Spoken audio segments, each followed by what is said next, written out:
মূল্যস্ফীতি বেড়ে গেছে অনেক, পুলিশ দিয়ে বাজার নিয়ন্ত্রণ সম্ভব না। নীতি ও ব্যবস্থাপনার উন্নতি করে মূল্যস্ফীতি নিয়ন্ত্রণ করা হবে, এমনটাই বলেছেন অর্থমন্ত্রী আমির খসরু মাহমুদ চৌধুরী। বিকেলে ওসমানী স্মৃতি মিলনায়তনে বাজেট প্রস্তাবনার সার্বিক দিক তুলে ধরার সময় এমনটা বলেন মন্ত্রী। জানান, বৈশ্বিক সংকটে স্পট মার্কেট থেকে বেশি দামে জ্বালানি তেল কিনতে হচ্ছে। সংকট কাটাতে তেল, গ্যাস ও সারের মজুত বৃদ্ধিতে নজর দেবে সরকার।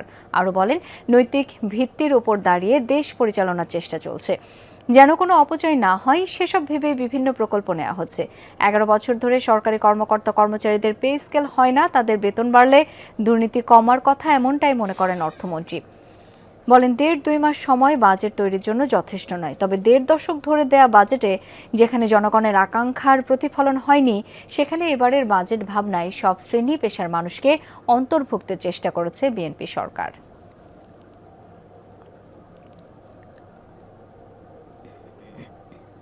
মূল্য নিয়ন্ত্রণ, বাজার নিয়ন্ত্রণ পুলিশ দিয়ে, র্যাব দিয়ে, সরকারি লোকজন দিয়ে মূল্য কোনোদিন নিয়ন্ত্রণ হয় না।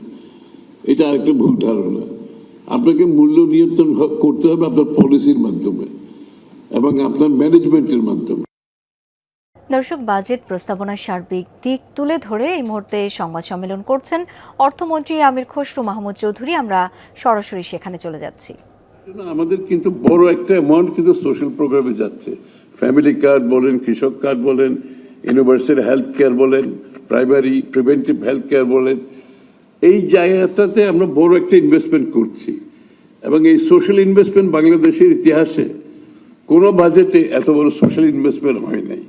এটা একমাত্র উদ্দেশ্য হচ্ছে যেটা আপনি প্রশ্ন করেন, এই লোকগুলো জীবনযাত্রার মান নেমে গেছে, এদেরকে অ্যাড্রেস করার জন্য এই প্রোগ্রামগুলো করেছে। এট দ্য সেম টাইম এদেরকে আমরা প্রস্তুত করছি আগামী দিনে যাতে তারা একটা ভালো চাকরি করতে পারে, ভালো কর্মসংস্থান হয়, দেশে হোক বিদেশে হোক, সেই জায়গাটা কিন্তু আমরা বিনিয়োগ করছি বড়ভাবে। একটা হচ্ছে সোশ্যাল প্রোগ্রামে, একটা হচ্ছে এই লোকগুলোকে চাকরিতে যাওয়ার জন্য তার আগামী দিনে আয় যাতে বাড়াতে পারে সে জায়গায় আমরা বিনিয়োগ করছি। সুতরাং এখানে অনেকগুলো খাতে, যেমন আমাদের আরেকটা খাত আছে শিক্ষিত নাগরিকদের কিন্তু বেকারত্ব সবচেয়ে বেশি বাংলাদেশে, সেটা কোনো সময় অ্যাড্রেস করা হয় নাই। আমরা কিন্তু সে জায়গাতে আবারও বিনিয়োগ করছি সেখানে, যে আমাদের এমপ্লয়মেন্ট ক্রিয়েট করার জন্য তাহলে আমাদের কি করতে হবে, এবং রিওরিয়েন্টেশনের ব্যাপার আছে, রিস্কিলিং এর ব্যাপার আছে, আপ স্কিলিং এর ব্যাপার আছে। আমাদের বিনিয়োগটা কিন্তু যাচ্ছে সেই জায়গায় এই প্রবলেমটা সলভ করার জন্য। তো আমরা আশা করি এই যে ট্রানজিশনটা, একটা দরিদ্র শ্রমিক, যারা নিম্ন আয়ের শ্রমিক, তাদেরকে ট্রানজিশনে নিতে হলে আমাদেরকে যেই সব জায়গায় বিনিয়োগ করছে আমরা সেই জায়গায় বিনিয়োগ করছি। আমরা কিন্তু বড় বড় মেগা প্রজেক্টে যাচ্ছি না, আপনারা খেয়াল করেছেন, আমরা বিশাল কোনো প্রজেক্টে যাচ্ছি না। এবং আরো দেখেন, ওই যে গ্রামে গঞ্জে যারা একেবারে আমাদের সাধারণ রুরাল বাংলাদেশে সাধারণ কৃষক বলেন, কামার কুমার থেকে তাঁতি থেকে শুরু করে এই মানুষগুলো সব সময় আপনার আমাদের অর্থনৈতিক কর্মকাণ্ডের বাইরে ছিল অথবা পেরিফেরিতে ছিল। এরা কিন্তু জীবনযাত্রার মান কোনোদিন পরিবর্তন হচ্ছে না। এইখানে আমরা ক্রিয়েটিভ ইকোনমির বিষয়টা নিয়ে আসছি।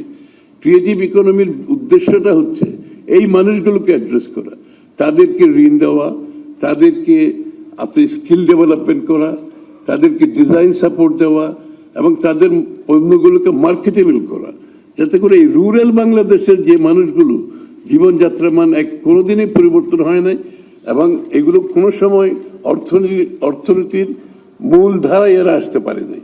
তা আমরা এদেরকে অর্থনীতির মূল ধারায় আনার জন্য ক্রিয়েটিভ ইকোনমি যেটা করছি, সেখানে সর্বস্তরের মানুষের জন্য প্রোগ্রাম আছে আমাদের।